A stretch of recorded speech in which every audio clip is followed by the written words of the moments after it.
కేంద్ర ప్రభుత్వం పెంచిన పెట్రోల్ డీజిల్ వంట గ్యాస్ ధరల పెంపును వ్యతిరేకిస్తూ సిపిఐ ఆధ్వర్యంలో అనంతపురంలో వామపక్షాల అధ్యక్షతన సదస్సు కార్యక్రమం నిర్వహించారు. ఈ కార్యక్రమానికి ముఖ్య అతిథిగా సిపిఐ కార్యదర్శి మాజీ ఎమ్మెల్యే రామకృష్ణ హాజరయ్యారు.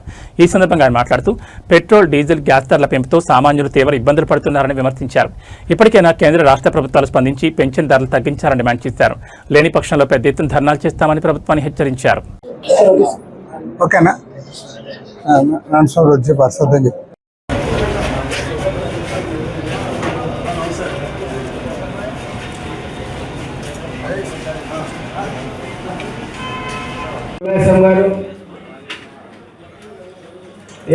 ఏఐటిసి జిల్లా ప్రధాన కార్యదర్శి రాజు, మండల కార్యదర్శులు రమేష్ గారు, అదేవిధంగా సభ్యులు సి జాఫర్ గారు,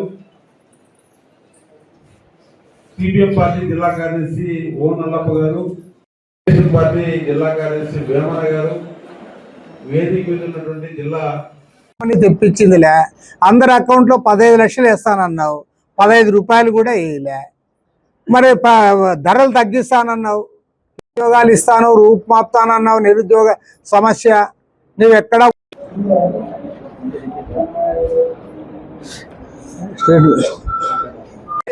ఒక ప్రధానమంత్రి అవసరమా అని నేను అడుగుతా ఉన్నా. ప్రతి ఊళ్ళో కూడా పేదరికం పెరిగిపోయింది, పేద ధనిక వర్గాల మధ్య తారతమ్యం పెరిగింది. ఒక్క సమస్య నువ్వేమైనా పరిష్కారం. Okay brother. మిత్రులందరికీ నమస్కారాలు.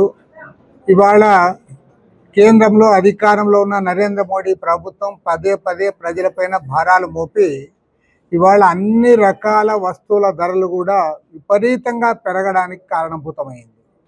మొన్న ఎన్నికల ముందు 5 రాష్ట్రాల అసెంబ్లీ ఎన్నికలు జరిగేటప్పుడేమో మేము పెట్రోల్ ధరలు, డీజిల్ ధరలు, గ్యాస్ ధరలు పెంచమని చెప్పి ఖరాఖండిగా ఎన్నికల్లో ప్రచారం చేశారు. ఎన్నికల ఫలితాలు రావడం మొదలైనప్పటి నుంచే ఇప్పటికీ 11 రోజుల్లో 4 సార్లు పెట్రోలు, డీజిల్ ధరలు పెంచారు, వంట గ్యాస్ ధరలు పెంచారు. అదేవిధంగా ఇవాళ పెద్ద ఎత్తున ప్రజలపైన భారాలు మోపడం ఫలితంగా నిత్యావసర వస్తువుల ధరలన్నీ కూడా పెరిగిపోయే ప్రమాదం ఉంది. ఎప్పుడైతే రవాణా ఛార్జీలు పెరుగుతాయో ఆటోమేటిక్గా అన్ని రకాల వస్తువుల ధరలు కూడా పెరిగే ప్రమాదం ఉంది. దీనికి ప్రధానమైన కారణం కేంద్రంలో అధికారంలో నరేంద్ర మోడీ ప్రభుత్వం అనుసరిస్తున్న ప్రజా వ్యతిరేక విధానాలు, అమెరికా అనుకూల విధానాలే ప్రధానమైన కారణం. ప్రపంచ మార్కెట్లో ఇరాన్ దగ్గర మనం తక్కువ ధరలు కొనుగోలు చేయడానికి అవకాశం ఉంది, కానీ కొనుగోలు చేయడం లే. ముడి చమురు రష్యా దగ్గర కొనుగోలు చేయడానికి అవకాశం ఉంది, అది చేయడం లే. అమెరికా పైన ఆధారపడి అమెరికా ఏం చెప్తే అది, ట్రంప్ గారు సిట్ అంటే సిట్టు, స్టాండ్ అంటే స్టాండ్ అనే పద్ధతుల్లో మోడీ గారు ఇవాళ వ్యవహరిస్తున్న ఫలితంగా ఇవాళ పెద్ద ఎత్తున ధరలు పెరిగిపోయినాయి. ఎందుకంటే దాదాపు 88% మనం పెట్రోలు, డీజిల్ ఇవన్నీ కూడా మనము దిగుమతి చేసుకుంటా ఉన్నాం. దాదాపు 65% వంట నూనెలు కూడా మనం దిగుమతి చేసుకుంటున్న ఫలితంగా ఇవాళ చివరికి ఏమాత్రం కూడా కొనుగోలు చేయలేని పరిస్థితిలో ప్రజలున్నారు. నరేంద్ర మోడీ గారు పొదుపు మంత్రం పాటించమని చెప్తా ఉన్నాడు.